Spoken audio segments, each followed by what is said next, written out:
The Russians are coming. After a wet start in Brownsville, things finally drying out there and all across the valley. Looks like we're pretty dry as we head to the weekend. We'll check your first 1-5 forecast. This Channel 5 News at 5 begins right now.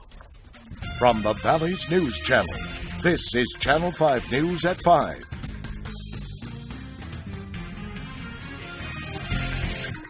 New developments in the CDC's fight to stop Ebola here in the U.S. The agency announced today that everyone flying into the U.S. from West Africa will be monitored for symptoms for 21 days. Officials say anyone who might be infected with Ebola would begin to show symptoms during that time. The program starts Monday. American aid workers, federal employees, and journalists will be included in that monitoring.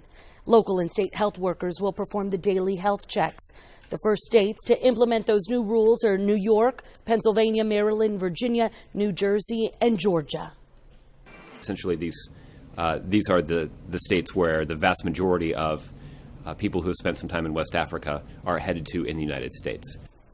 The tightened rules for travelers from West Africa come as Rwanda, an Ebola-free country in eastern Africa, said it would begin visiting Americans for the disease because of 3 U.S. cases. The new Ebola czar officially reported for work at the White House today. Ron Klain will organize President Obama's response to the outbreak. First up on the agenda are several meetings, including one today with the president. Obama appointed Klain last Friday. He once served as chief of staff to Vice Presidents Joe Biden and Al Gore. Ashuko Mukpo is Ebola-free. The American photojournalist was released from Nebraska Medical Center today. These are photos of his ambulance ride to the hospital back on October 6th. Mukpo said in a tweet today, 3 consecutive days negative, Ebola-free and feeling so blessed. I fought and won with lots of help. Amazing feeling. Mukpo got Ebola while working for NBC News in Liberia. Meanwhile, the 2 Dallas nurses who caught Ebola are continuing to recover. Nina Pham's condition was upgraded to good. Amber Vinson's mother says her daughter is doing okay and trying to get stronger. Well, here in Texas, a major part of the state's plan to overhaul the response to Ebola also began today. A state-of-the-art Ebola treatment and infectious disease facility in Richardson, Texas, that's a suburb of Dallas, is being stocked with supplies. UT Southwestern Medical Center will provide doctors and nurses. Parkland Hospital, also out of the Dallas area, will provide nurses, pharmacists, and lab techs to that unit. Governor Perry explained why Texas Health Presbyterian Hospital isn't involved with that new unit. That hospital has been on the front line. They have paid a fairly heavy price, if you will, to give them some relief, if you will, I think is a very important. That hospital treated the first U.S. Ebola case just recently. Another specifically designed Ebola unit will be set up at the University of Texas Medical Branch in Galveston. You know, Oscar, closer to home, an Edinburgh man says he followed the rules, but the legal system let him down. He won a civil suit months ago, but the defendant is not paying. He called Father News Side for help. John Bartel investigates.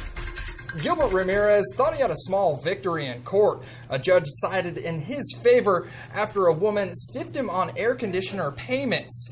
He's not celebrating, though, and that's because he still hasn't been paid. I lost my van, I lost my house, I lost my ex-wife. Gilbert Ramirez is down on his luck. I needed cash, and this lady needed a unit. The single father thought he caught a break. About 2 years ago, a woman by the name of Rebecca Ruiz bought an old air conditioner unit from him. This is similar like I sold her. The two agreed on a price of $3,000, $1,500 down, and $1,500 when it was installed. The one that I had to make to go to the court. The deal didn't go as planned. Ramirez claims Ruiz missed several payments. He says he was forced to take her to court. This is what the judge said. In August of last year, the judge ordered Ruiz to pay Ramirez $400 along with all of the court fees.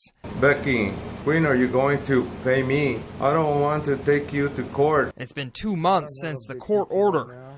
Ruiz won't respond to Ramirez's calls or texts. I gave Ruiz a call. But you know what? He needs to wait. Hey, the judge does not see it that way. Ruiz would not give me a clear answer on when she would make the payments. The court, in and of itself, is almost removed from the equation. Cameron County Judge Aaron Garcia made the judgment in this case. Forcing the order, the court has no role in that. In fact, no county agency enforces the ruling. Judge Garcia says many civil suits in the valley go unpaid. Ruiz does have another option. He can go back to the court and file a lien against Ruiz. They can have their credit affected. They can have their driver's license affected, yes. Becky, I need money to buy clothes for my kids. That's the reason that I sold you the unit. Now, just before our newscast, Ramirez received an envelope from Ruiz containing a $25 money order. Now, there was no explanation or information saying that she'll make more payments, but we'll keep on this story. John Bartel, Channel 5 News.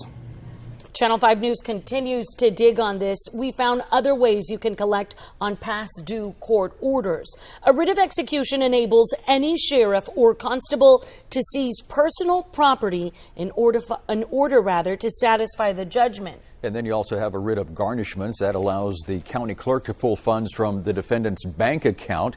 A post-judgment discovery may be useful to obtain information about a debtor's location and identify if the debtor cannot be contacted. All methods of debt collection can be filed at your local Justice of the Peace office. Hey, and a reminder, contact 5 on Your Side if you need help getting the job done. Send us an email at 5onyourside@krgv.com. Tim? Well, there's some big rain in Brownsville this morning, 2.5 inches in less than an hour, but things have all quieted down now. Look at the radar. Not much left. A couple sprinkles out there, but that's about it. And drier weather certainly in the forecast for the days ahead. Here are the current temperatures: 80 in Harlingen, 82 on the island, and in McAllen, 83 Brownsville. Dew point's down a little bit. Easterly winds at about 11 miles an hour. Looks like drier weather starting tomorrow and lasting all the way through the weekend. A close look at your First 1-5 forecast coming up in just a little while. An update to a story we first brought you on Channel 5 News this morning. A 14-year-old boy taken into custody by Harlingen police following a school break-in in Harlingen. Briefly escaped a juvenile detention center. Police say the teen ran into a nearby field as officers were escorting him into the detention center in San Benito. Officials say he was caught 10 minutes later. Harlingen police first arrested him along with a 17-year-old just after midnight this morning when alarms sounded at Bonham Elementary. Police recovered stolen iPads and other electronics from the suspects.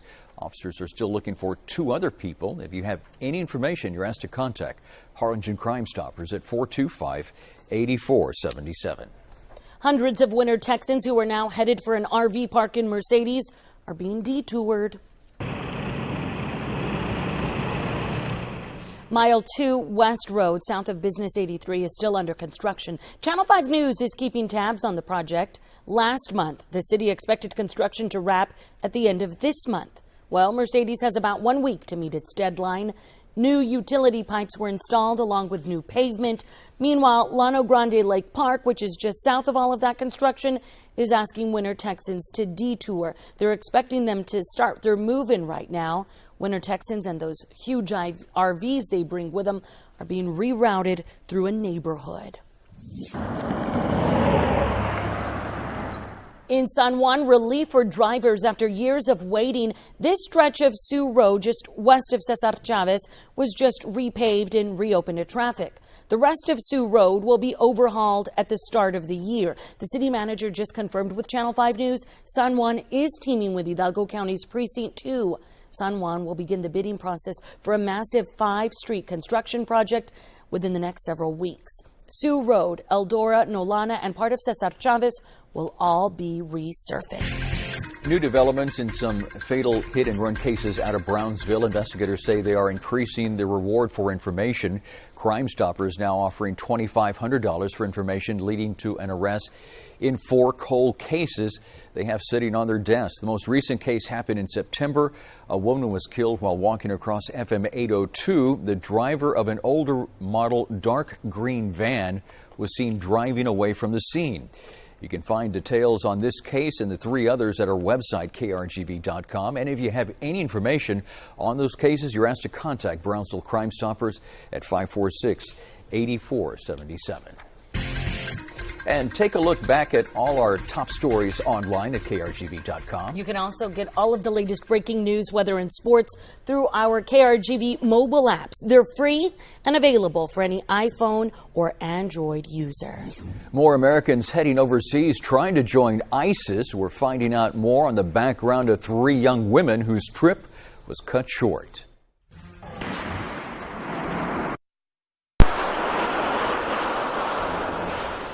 And a gunfight at a Canadian government building. ABC News first broke the headline this morning. Channel 5 News is keeping tabs on it all day. After the break, how the chaos unfolded.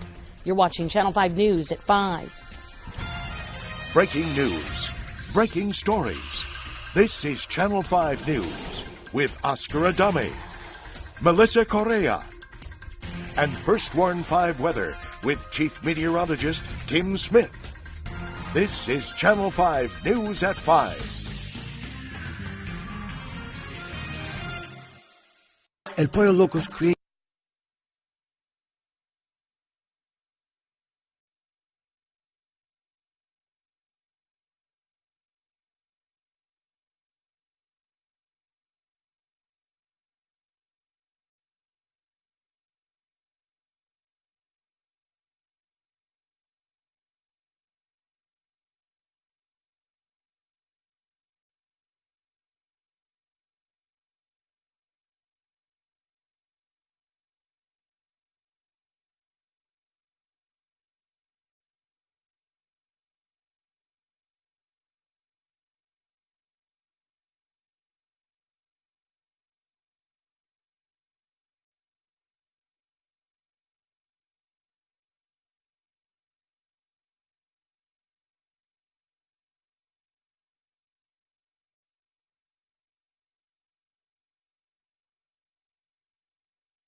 A bundle of weapons and medical supplies dropped off to Kurdish forces Monday.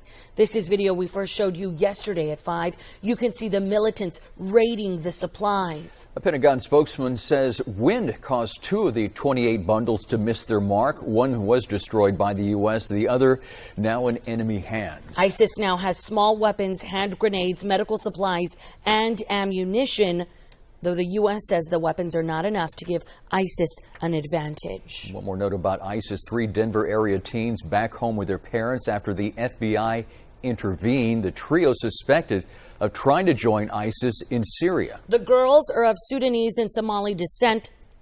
They are 15, 16, and 17 years old. The 15 and 17-year-olds are sisters. Yeah, those sisters. Their dad reported them missing last week after they skipped school. He later discovered their passports were missing, along with about $2,000. The FBI found the sisters and their 16-year-old friend at an airport in Germany. They were headed to Turkey with plans to cross into Syria.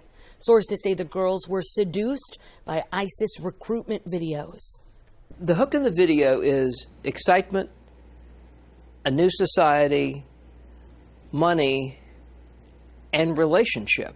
Because what they're in effect doing is luring these girls to Syria and Iraq to marry them off to ISIS fighters to produce more little ISIS fighters. The FBI now investigating whether the girls were recruited by radicals overseas who may have also funded their trip. Well, panic spread through Canada's capital after deadly gunfire broke out earlier today. A shooter and also a Canadian soldier were killed. The shooter was just identified before news time as Michael Zehav Bibeo. Susan Salney shows us how the two went down. This shocking video captured the chaotic scene inside Canada's Parliament building in Ottawa. Police officers firing shots at an armed man who had burst into the center of Canada's government. Witnesses say at least 30 shots were heard while members of Parliament were holding their weekly caucus meetings. Thought it was dynamite or construction rather than anything else. Suddenly the security guards come rushing down the hallways, usher us all out to the back of the Parliament buildings. The Parliament Sergeant-at-Arms is the one who shot and killed the suspect. Earlier, a Canadian soldier standing guard at the National War Memorial was shot. That soldier died at an Ottawa hospital. Police would not say if this incident and the shooting inside Parliament involved the same gunman. And there was a man with a rifle shooting at a bunch of people. So we, I yelled at all my guys, there's guys shooting, so everyone, get down. Most of downtown Ottawa was put on lockdown, and residents were asked to stay away from the downtown area while the investigation continued. The National Hockey League even canceled tonight's Ottawa Senators game as a precaution. We're asking the communities to continue to be aware, to be vigilant. Today's shooting came 2 days after a recent convert to Islam killed one Canadian soldier and injured another in a hit and run before being gunned down by the police. Fearing he was attempting to join jihadists, authorities seized his passport when he tried to travel to Turkey. In the U.S., senior FBI and Homeland Security officials tell ABC News they are closely monitoring the situation. President Obama has spoken to Prime Minister Harper, promising him American support. Susan Solney, ABC News, Washington. Big rain early today, but tonight things quieting down, and quiet will be the key word the next few days. When we come back, your first 1-5 forecast for San Carlos, Lowell, Santa Maria, and the rest of the valley. Next.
And now, First Warn 5 weather with Chief Meteorologist Tim Smith.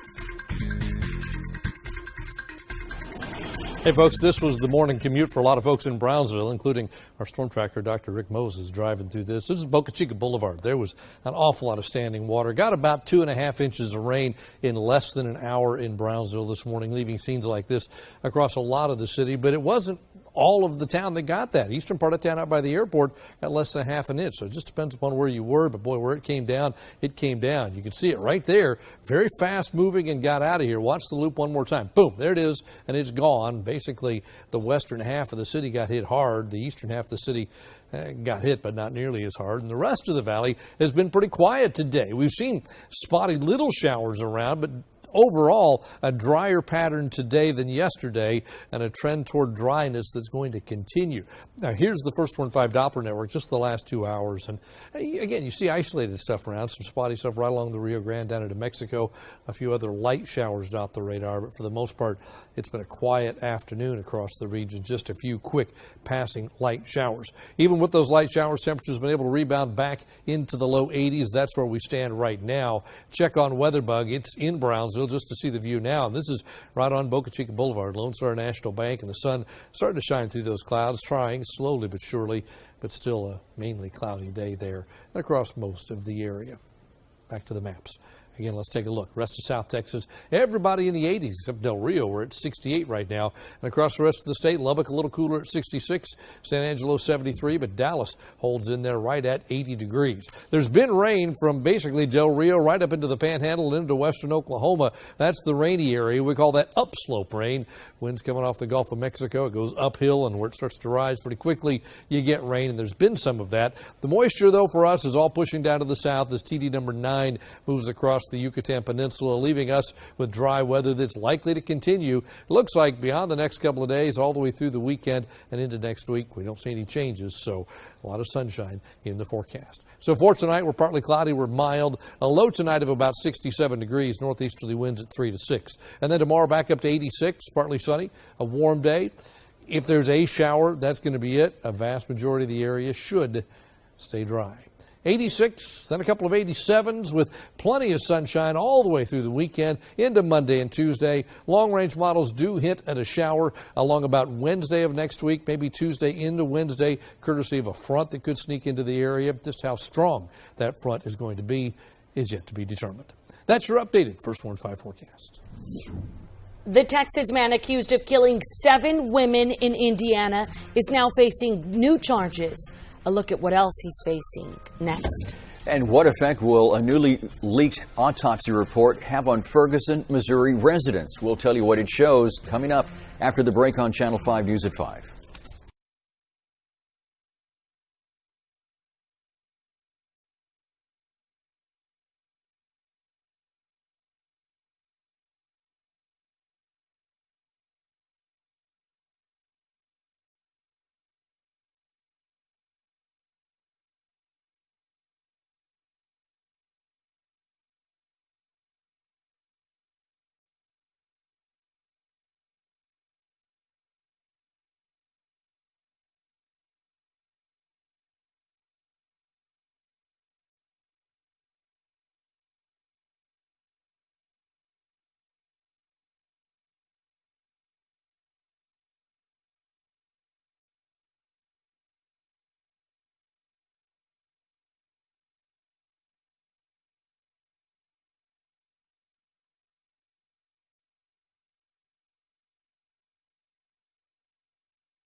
A suspected serial killer in Indiana, now charged with a second murder. 43-year-old Darren Vann was arrested over the weekend. A missing persons report led police to a body in a bathtub at a motel. Police say Vann confessed to that murder and then led police to 6 more bodies. The first murder charge was filed Monday. The Lake County coroner had identified some of the female victims.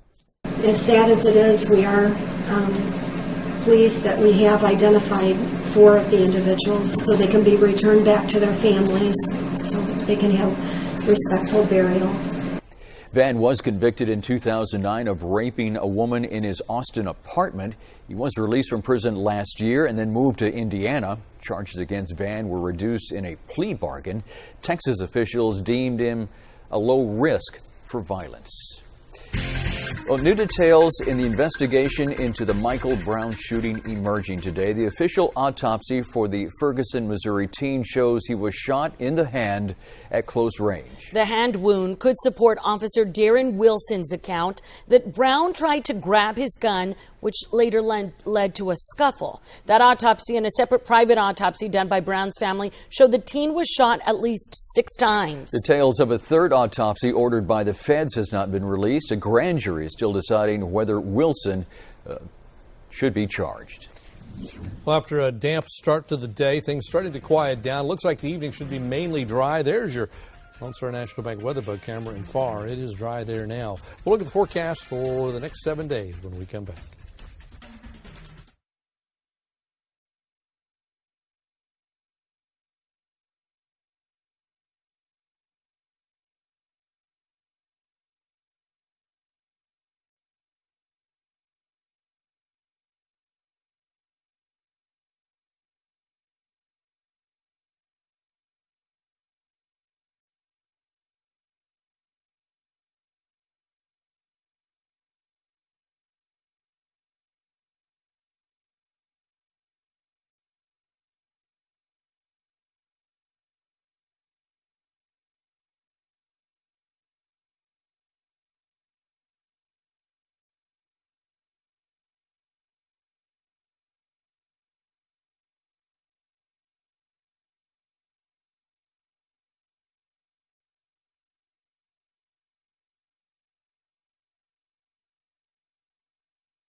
Johnny Gas! You know, Oscar, a Reynosa doctor reportedly kidnapped and killed by the cartel. Our Sandra Quintanilla spoke with the victim's friend on Channel 5 News at 6, how he says he got the news. And also, as we prepare for the November elections, Channel 5's Carrie Zayas will introduce you to the candidates vying for Hidalgo County's 92nd District Court. After a couple of sprinkles this evening, we should be mainly dry the next few days. Take a look at the forecast. We're dry into the weekend and beyond. Sunday, Monday, Tuesday, maybe late into Tuesday, Wednesday, a shower, thunder shower possibility, but nothing the next 6 days at least. That means warm days in the 80s, mild nights in the low to mid 60s. Complete update for you coming up at 6 o'clock. You know, one, it's Wednesday. Two, I woke up and it was dreary outside. I did not want to get out of bed, but I'm glad I did. You are a little sunshine. Have yourself a great evening. Bye-bye.